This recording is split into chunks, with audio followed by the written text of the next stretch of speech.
வணக்கம் கூட்டாளி. இப்ப பிரெட் ஆம்லெட் செஞ்சு சாப்பிட போறோம். வாங்க எப்படி செய்யறதுன்னு காட்டுறேன்.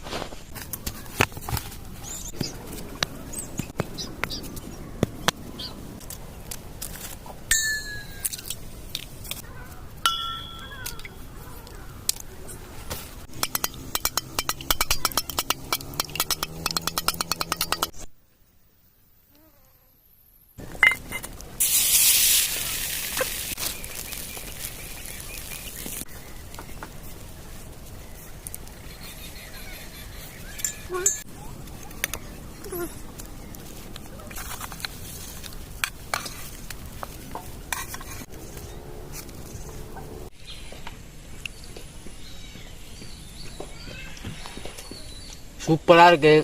நம்ம சேனல் பிடிச்சிருந்தா சப்ஸ்கிரைப் பண்ணுங்க, லைக் பண்ணிருங்க.